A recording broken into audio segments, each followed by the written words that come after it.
Hello, everyone. So my name is Patrick Lastennet. I'm a director of enterprise at Digital Realty. In case people don't know, but Digital Realty, we are a colocation data center provider, largest in the world by the number of data centers, with 350 data centers across the globe.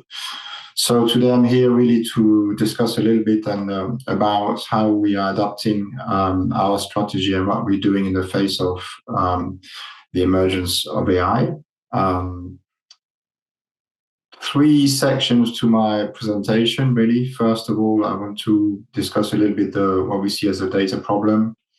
We'll touch upon the data economy, the surge in data, and really remind ourselves a little bit about the raison d'etre of data centers in that context.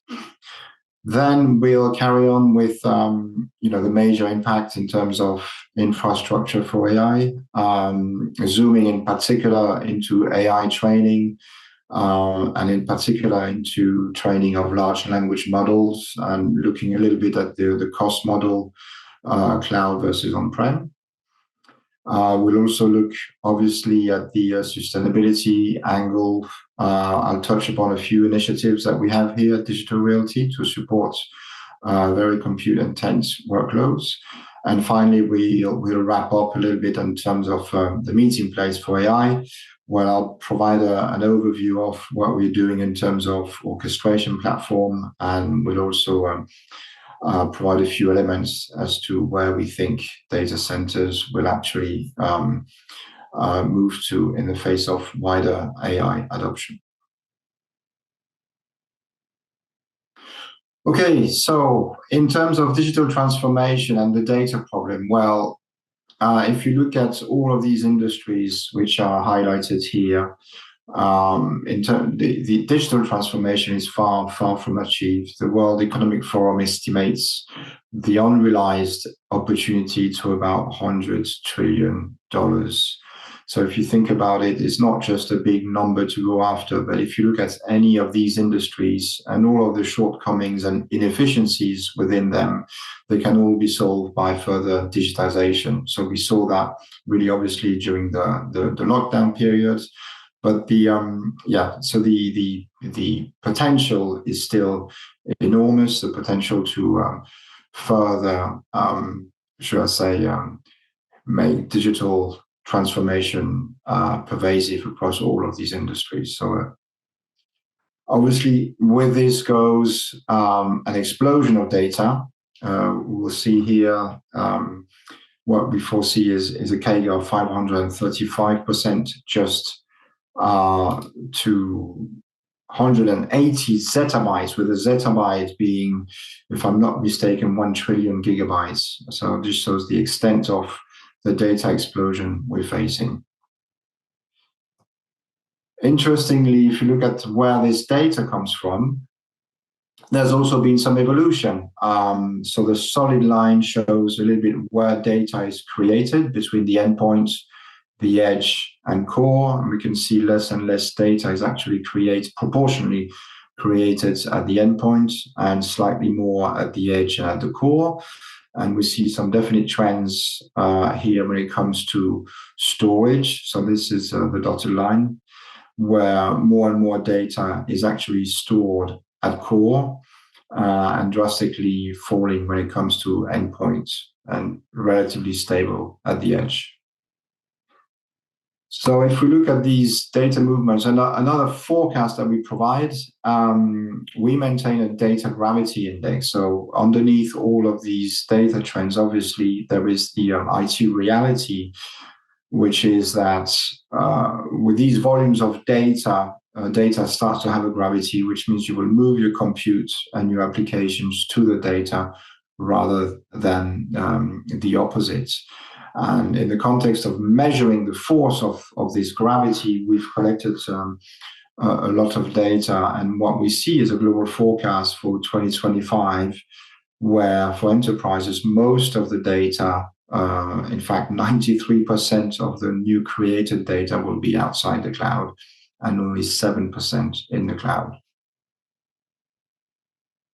So if you take that into account, what we believe is you then need a new architecture. You obviously have data flows between the cloud and the edge, but with so much data being created at the edge, we foresee bottlenecks happening. And this is the role of colocation effectively, is to add that third tier layer, which allows you to aggregate your data flows in one specific place between the cloud and the edge, and where you can exchange data. And obviously, if you're a large enterprise generating data all over the globe, you need these centers of data exchange all across the globe.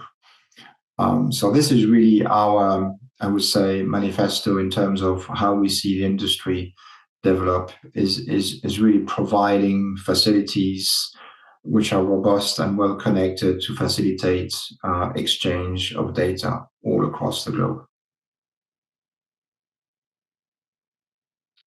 Now, if we zoom a little bit more into AI, now there's obviously a lot of hype around AI, but if we look at a macro level and helicopter level, should I say, in terms of evolution, we've had machine learning, followed by deep learning, and now generative AI. But in simple terms, the trend has been more compute resources required for training and inferencing. And you can see this really to full effect with the advent of generative AI and the training of large language models, with typically requirements coming from certain service providers. It's anything between 10, I would say, 100 and 200 megawatts are the sort of standard for actually envisaging training at very large scale large language models. So this is really a steep evolution compared to the days of machine learning and deep learning, where we were still easily in the single digits megawatts.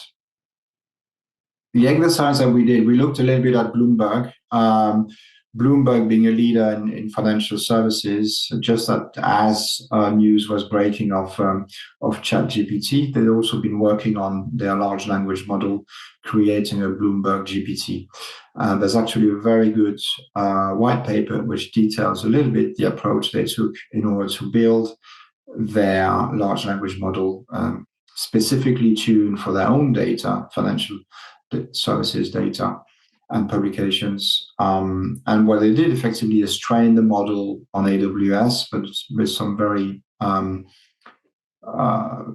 acute details on the cost structure. And we were able to sort of make a comparison in terms of costs, cloud, should we say AWS versus on-prem. And what transpires here is effectively after a cycle of 6 retrainings, we found out that probably it would be more efficient to actually do this training on-prem using colocation. We looked at various assumptions in terms of the NVIDIA kit that you would need to do so, factored in typical cost of colocation in the US, power consumption, etc., etc.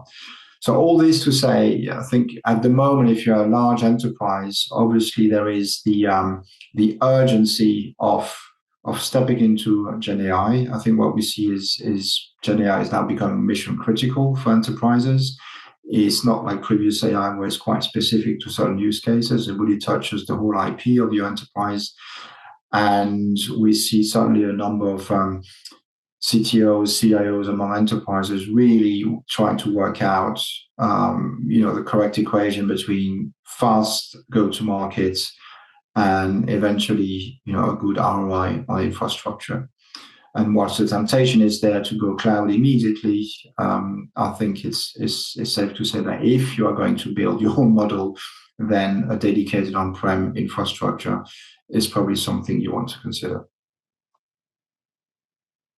And obviously, this brings us to how do you support such and how do you cool such systems with packed GPUs and very dense. Liquid cooling is really becoming more and more mainstream. So here in this table, we've listed the various forms of liquid cooling that we see. It's interesting to see that the adoption really varies according to region and continents. As far as we're concerned, we've traditionally seen a lot of real heat exchange deployment in the US, large scales, predominantly from financial services, trying to achieve maximum density per rack with air-cooled servers.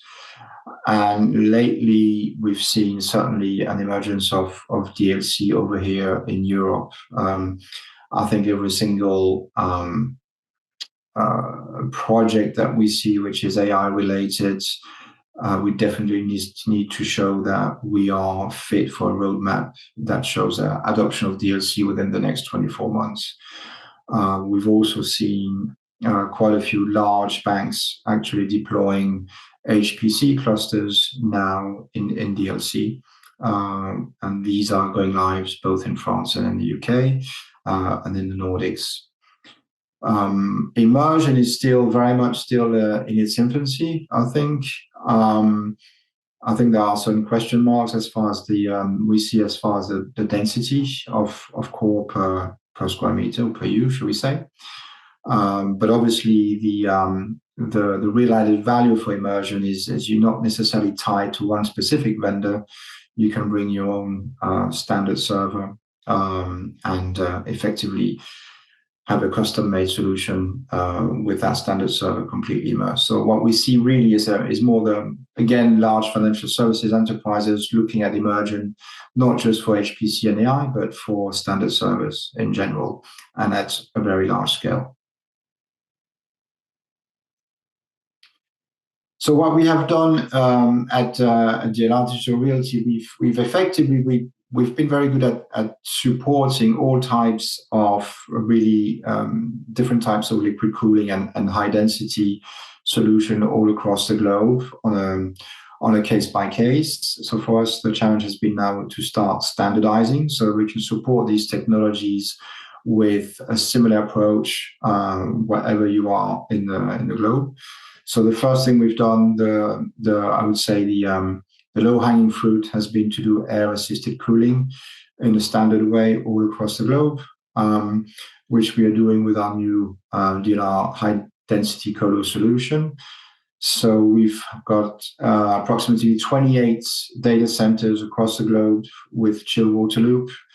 And on these sites, we effectively pre-provision CDUs as well as real heat exchangers, which are available to be installed. So effectively, we can build a data hall within 6 weeks using those pre-provisioned CDUs and real heat exchangers.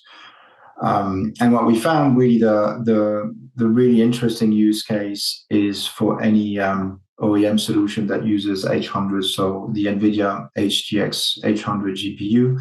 Typically, that would allow you to reach densities of up to 40 to 50 kilowatts per rack. I mean, the limit we have here is around 70 with the CDU that we're using and the rear door heat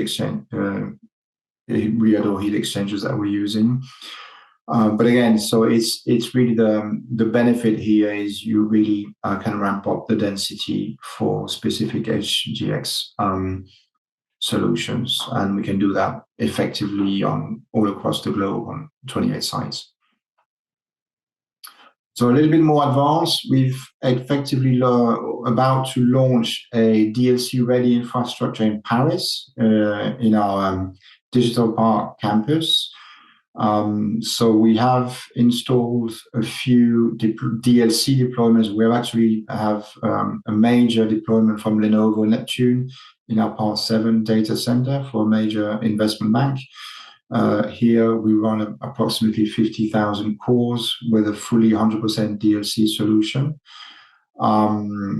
So this uses CoolTera CDUs and taps into a water loop at approximately 18 to 20 degrees Celsius. Now, what we found is in terms of efficiency, it's good, obviously, compared to air-cooled servers, but in terms of PUE, things could be a little bit optimized because in Part 7, we were still in the scenario where effectively the M&E infrastructure is shared with other customers. So the type of PUE that you apply is de facto the PUE of the data center. So here in part 10, we're taking things a little bit further. We're going to dedicate a 2 megawatt room with a dedicated warm water loop at 32 degrees Celsius, which means obviously a lot lower PUE because less M&E to bring back the temperature of the outside at the output of the IT, which will be at 55, 60 degrees. We'll only have to bring it back to 32 degrees. So, which means we are then able to guarantee a PUE of 1.10.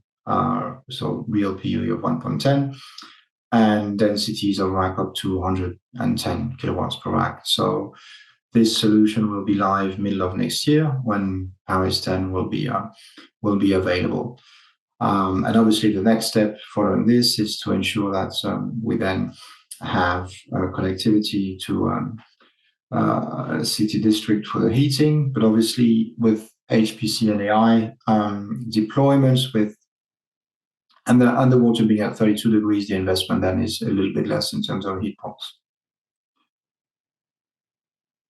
Now, what we are, I think, in terms of sustainability, it's obviously well documented that if you have HPC and AI workloads, going to the Nordics offers you obviously a low, a very low CO2 footprint, but potentially. What we show here in this map is the electricity map. I really love this map. It really gives you the CO2 intensity for all of the various countries. I guess the message here is that regardless of certain workloads will have to stay local. That's the nature of, in terms of data gravity and compliance. Simply not everything can migrate to the Nordics or North Dakota or wherever. And what I think what we're really proud of doing is to proceed with virtual PPAs. So which means that effectively for every data center that we build, we will try as much as possible to match this with a new source of renewable energy locally, which means that as we build our data center, effectively we contribute to diminishing the CO2 intensity of the local grid. So this is something we've done in Sydney, Melbourne, and the net impact is it's not negligible. It's around 0.23% of CO2 emissions of the grids into big decreases. Same thing in Frankfurt, in Piscataway, New Jersey. So I think this is really one of the concrete way we can address the problem. Obviously, it's one thing to deploy AI where you can see those countries are already green, but I think the net benefit for society is also to try and address the issues we have locally, where traditionally the grids have not been that efficient in terms of renewable. So in terms of the meeting place, one of the big questions we have then is where will AI reside tomorrow? So if we look again at our grids, today I've started this presentation with talking about data gravity, where workloads tend to gravitate towards where the data originates and where the GDP is effectively. And if you think about it, this is also has been traditionally the strategy of hyperscalers is really to deploy as close as possible to GDP and to the eyeballs. Now, with AI, obviously, this tends to now change. And the question for enterprises really is, if we look at your workload, which means you're preparing your data, training, simulating, and then running the inference, taking into account data gravity, but also taking into account your CO2 footprint, where is the best place to deploy? So in terms of favoring locations where you've got a very, very low CO2 emission, but potentially not much data, and they are subjecting you to strong data gravity forces. One of the things we need to think about is most of the data by 2025 might well be synthetic when you start using AI. Yeah, so I think it's in Gartner predicts that 60% of AI training data will be synthetic. And synthetic data obviously is going to originate where the GPU clusters are. And those GPU clusters are now, it seems, starting to migrate a lot, at least the hyperscaler ones, to the Nordics. We also see 1 in 10 megawatts deployed in the Nordics, as well as a tendency for big industries to start locating their factories where energy is cheap and not just where labor is cheap. So that's one side of the equation, is one side of the argument, should I say, deploying where CO2 emissions and energy costs are very low. On the other side, as far as colocation is concerned, it's not all about AI training. If you look at the AI inference market, so the AI inference, which is really once the algorithm is generated, is modeled, and runs effectively embedded in application. That particular market is at least twice the AI training market. So if you think about it in terms of compute, what we're seeing in terms of demand for training today, which is huge compared to already a few months ago, the inference market is going to bring even more compute to the market, needing data centers. And in that context, that these inference workloads, they tend to be latency sensitive. They tend to need to be closer to the users and to the eyeballs. And here again, the densities that we see for inference, they're nowhere near the 50 kilowatts plus that we're seeing for training. We more are going to be in the region of 15 to 20 kilowatts per rack. But still, it will require to look effectively at CO2 emissions and energy costs as well. And obviously, the impact of the CSRD and the EU Code of Conduct on data center energy efficiency, it will have a big impact in terms of dictating where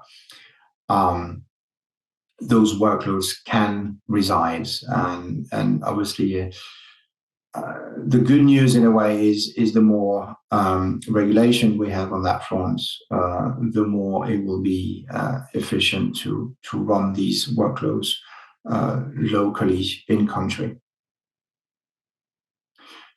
Now, with all this uncertainty, we think really that the market can benefit from is a global platform which allows you to orchestrate your workloads globally and in an open way. So what we're doing is we're leading with what we call Service Fabric, which is effectively a fabric of fabrics, which allows global orchestration of interconnection, so that you can always meet your service provider where the data is. I mean, effectively what this is orchestration at layer 2 and layer 3, which allows you to virtually interconnect to any workload, which is not just in a digital realty data center, but which can be in a third-party or proprietary enterprise data center, or even any other colocation data center,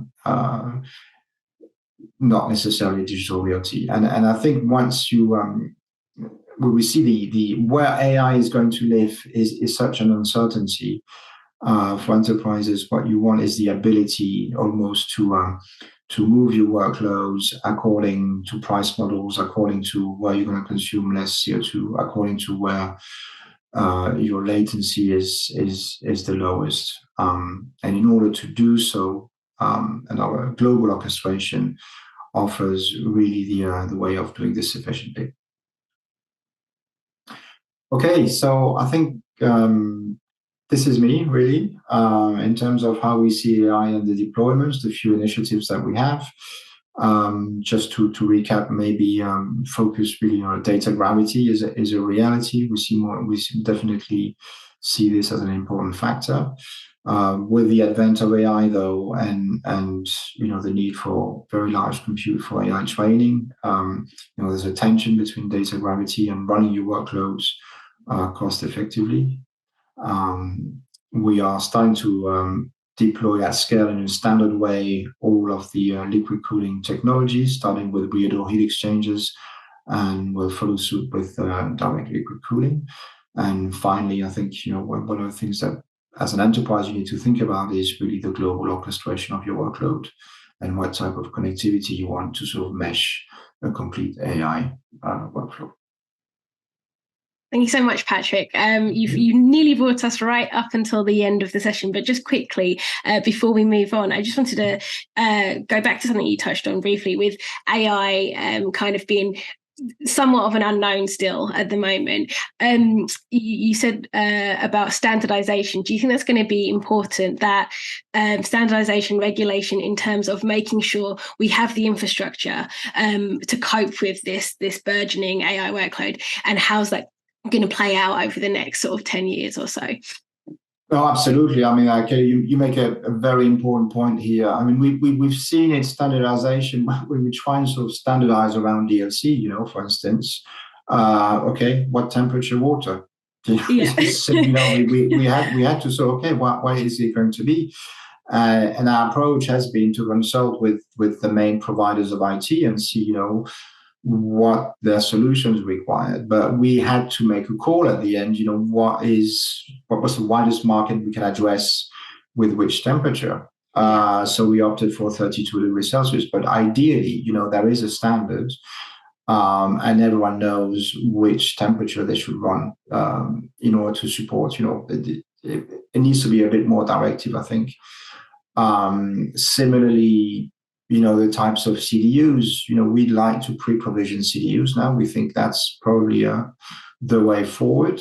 But which ones should we do? Again, we sort of depending on which CDUs models will have been used by the OEMs. And if we go and do our own thing, well, it's not necessarily going to fit the IT solution on the market. So I think the really interesting thing is you have the IT world meeting, I would say the data center world, and I think there's definitely room for additional engagement. I mean, there is forums like OCP and ASHRAE and etc. I think the forums are there to have the discussion.